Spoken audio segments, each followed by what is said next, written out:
from what I know, it's been crickets since then.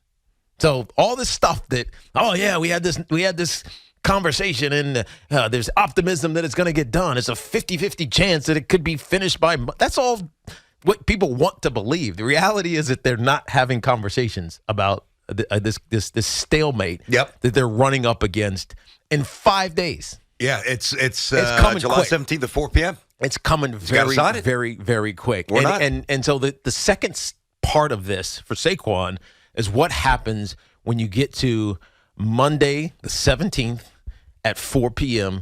and there is no deal. What do you do? Now, he's not playing for anybody else at that point. No. Right? He's got two options. Yep. Play on the tag or don't play. Or don't play at all. That's it. And we know the second one doesn't work because we saw Le'Veon Bell do it, and it ruined his career.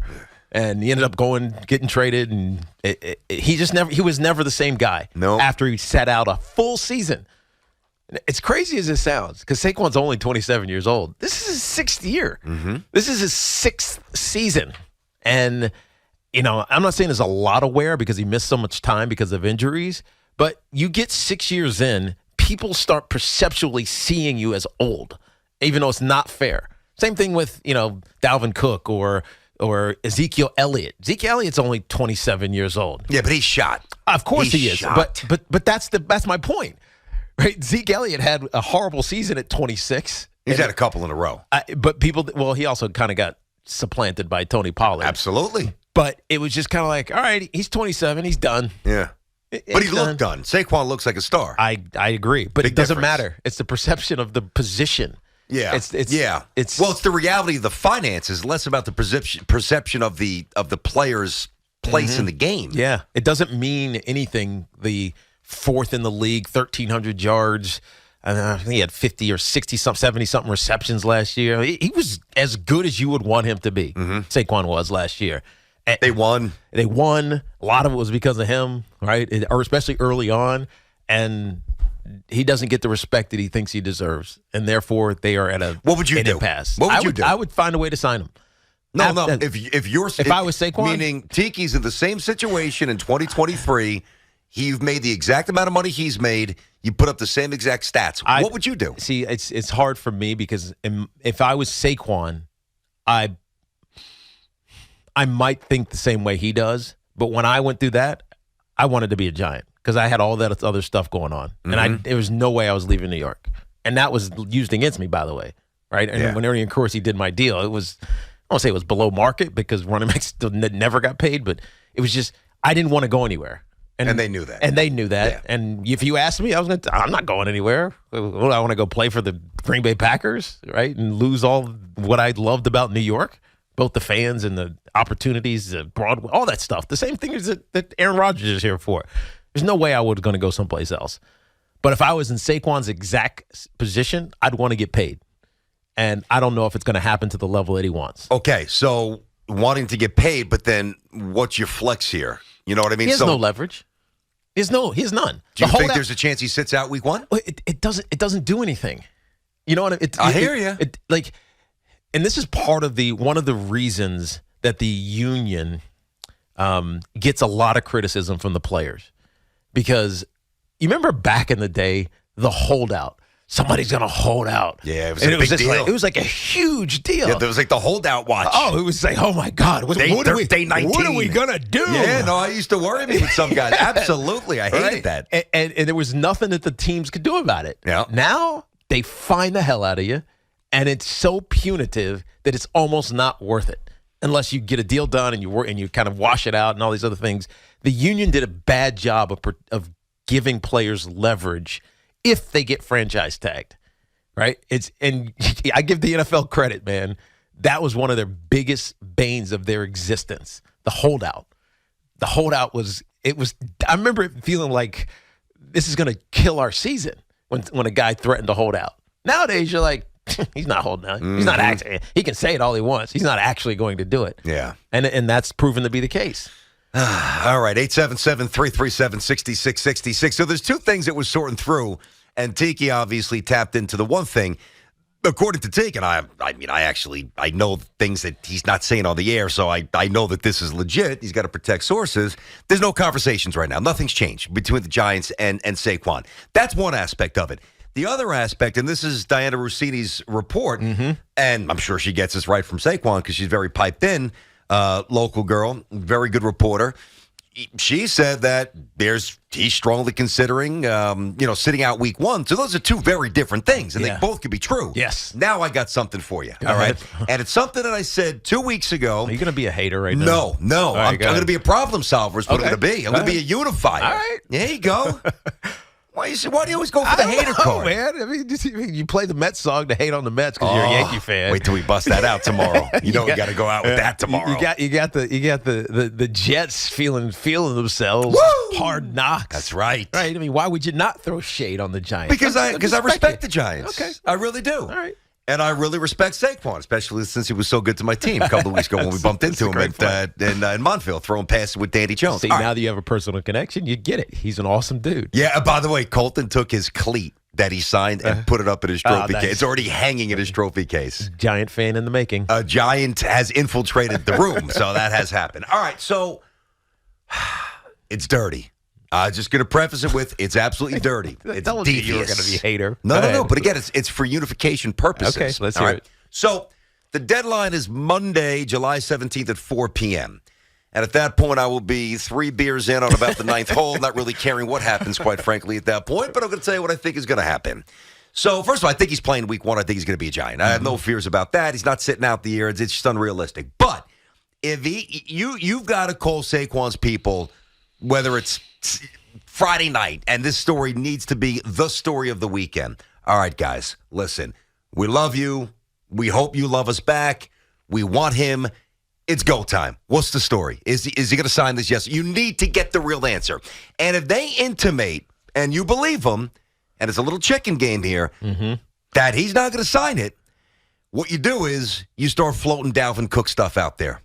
You start floating Dalvin Cook. That is dirty. Hey, Saquon doesn't want to sign the $10.9 million tag. Guess what? We'll give Dalvin Cook $9 million to come and play for the New York Giants. Devious? Dirty? That is I don't want to see this happen. Dirty. But it might from the Giants' perspective, number one, it protects you, and it also incentivizes Saquon to sign it. You know, it's very interesting you say that because all of this, so we heard this last week, and I remember I talked about it earlier this week, I believe. We talked about it earlier this week. We're hearing it again. Hey, this deal might get done. Oh, if it doesn't get done, then Saquon's going to hold out. This is all leverage coming from the Barkley side, right? Kim Miali, his agent, and the Barkley side. That's where this is coming from. It's not coming from the Giants. This is all because it puts leverage or puts pressure on the Giants. The only way for the Giants to really put pressure back, correct, is to play a little dirty. Now that would be really dirty. That's not the Giants' way, but it's not the Giants' way. I don't think they've ever done business like this. But they've never had a high they've also never had a GM from outside. There you go. Right? A little more cutthroat, less. And I think I said this on Wednesday when you were out, BT, last week. Joe Shane has to establish himself as a no BS, you're not getting one over on me general manager. He has to. Because if he doesn't do it early, then agents will take advantage of him for his entire tenure. Don't you think he already has by just where we are at the Barkley game now? 100%. Yeah. And, say whatever you want about this. He got taken by Daniel Jones. If Daniel Jones sucks, it's 2 years. He's done in 2 years. Yep. Period. It's easy. It's like not punitive. It's like $16 million or $18 million. I forget what the number is that they can get rid of him. And by that point, the salary cap's going to be $280 million, and it's going to be a small potatoes to whoever you bring in, draft, to whoever you come in as the next quarterback. So I wouldn't champion that. But you just float it. If the Giants want to get leverage back in the court of public opinion, that's what you do. Because, by the way, Giants fans with Dalvin Cook, let's just say he plays and he's your dude. Dalvin Cook is awesome. He is great. Oh, I know. He is great. I want him on the Jets. Pick him up. Like I've been Pick him saying up. forever. I mean, these really So are. they would miss Saquon, but the production might be about the same. These are really, but the locker room would feel different. Oh, of course it would. Of course it would. These are really unique circumstances. Number one, for a franchise, now where Daniel Jones resides amongst the NFL quarterback hierarchy to be determined. He's ascending. He's got to do it again. No question. Yeah. But he's really interesting, and he's talented, right? And he's finally got somebody who knows how to coach next to him. Yeah. So between Jones and his very unique ascension, I'll use that word again, right? And then, basically an all-time franchise running back along with you and, basically two others, Joe right? Morris and, For sure, we know the names, no doubt. But he's in that company. To both be up for contracts at the same time. Yeah. And then to have another running back who is free in the middle of July. A great who's one. the same age, who's equally great, maybe slightly less, a little different, but close. Yeah. Unique. Here's why I'll have Unique, this is where I will have Saquon's back. And this is the unfairness of the situation, but also the Giants putting probably unfair pressure on him. Saquon Barkley played on the 5th-year option last year. Now, we know what that tells you. You don't get a deal done. You're going to play on the 5th year because you have to prove it. You know what the franchise tag does? Puts you under pressure, and you have to prove it. An all-timer, not yards-wise, he's at 5,000 or so yards, but an all-timer, an impact and feel, right, that gravitate Giant fan base. They're making him prove it again. But the problem with his prove it year in year 6 is that even if he does prove it, he's not getting paid in year 7. It's just not. He's in a prove it year, but it's not going to pay off, even if he proves it. Right? I know what you mean. If Saquon rushes for 1,700 yards next year, Same situation, and he has 325 carries, the Giants aren't going to give him a long-term deal after that. No, right? There's more mileage on the odometer. Exactly. He's a year older, and he's got Stinks. half a country road trip on him. You know what I mean? Yeah, that's so unfair, but it is unfair. It is. Yet with Daniel Jones, they didn't make him prove it a second time. Daniel Jones did not play on the 5th-year option. He played on his 4th year of his contract, and then he got paid. It's just it's quarterbacks unfair. also play till they're 40 It is years old. unfair, 100% unfair, but it is the nature of the NFL. All right, one more quick thing here, and then we'll get these Saquon calls and obviously the Judge stuff that we led the show with 877-337-6666. So you mentioned Le'Veon Bell before. Yeah. And obviously, I'm so happy that we could be the lab rat for the NFL about what happens when a running back sits out a year and what he looks like. You're welcome, everybody else. Come back to the Jets and be a shell of yourself. And he looked so good at week 1 against Buffalo. I had a 2-point conversion. I remember he jumped up, he spiked it. I'm like, we're winning 16-0, and we lost 17-16. Didn't score a point in the second half. Anyway, this might be an interesting card that I don't even know if you can contractually do this. I think you can. Let's say Saquon says, I'm not playing next year. Okay. I'm not playing.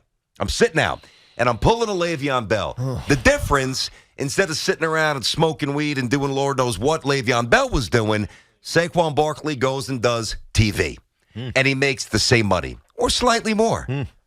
Now, I'm not saying any Giant fan wants to see that, but for his earnings department, is that, I mean, is it somewhat... Don't they need to be really creative here? Yeah, I just don't know. Think about him on a TV screen. He'd look like $1 million. Oh, of course he would. Look fantastic. Is he going to make $10 million? Why not? I don't know. The jobs aren't that plentiful. You create one for somebody who's in his prime and basically halfway to the Hall of Fame. Yeah. I mean, yeah. You know what I'm saying? It's Why not? I mean, they can still roll out, no disrespect, Al Michaels to do these games and give him $1 gazillion a year. Scratch off a little piece of the pie for Saquon. Jeez. And us while you're at it. That's right. All right, 877-337-6666. Tommy's in Metuchen. What's going on, Tom? How you guys doing? Hey, Tom. What's up, Tom? So first off, Tiki, I just wanted to ask you. I don't want to exactly quote you because I didn't hear you exactly say it. I just saw a post about it. Yeah. Like a couple weeks ago, I think you said that the Giants wouldn't be too much worse without Saquon this season. No, you got to hear these things in order to get the context. So BT and I were talking about the Giants and the Saquon situation. And so if you ask yourself, if the Giants don't have Saquon Barkley, are they worse off? That's the question. Of course. Yeah. And so, Yeah. but from a production standpoint, like winning and losing, are they winning and losing because of Saquon Barkley, or is it because they have a quarterback who was, damn near led the team in rushing, but there was half the team in rushing, 700 yards. He had 7 touchdowns or something like that. Mm-hmm. He was fantastic. The situation, culture around the team changed. I think that was more the reason, because Daniel Jones played great and the team played hard and the culture was right. Yeah, Saquon was a part of it, but you get a 2/3 of the production of Saquon. Do they still win some of those games? Probably. Not all of them. I think they probably do still some of them.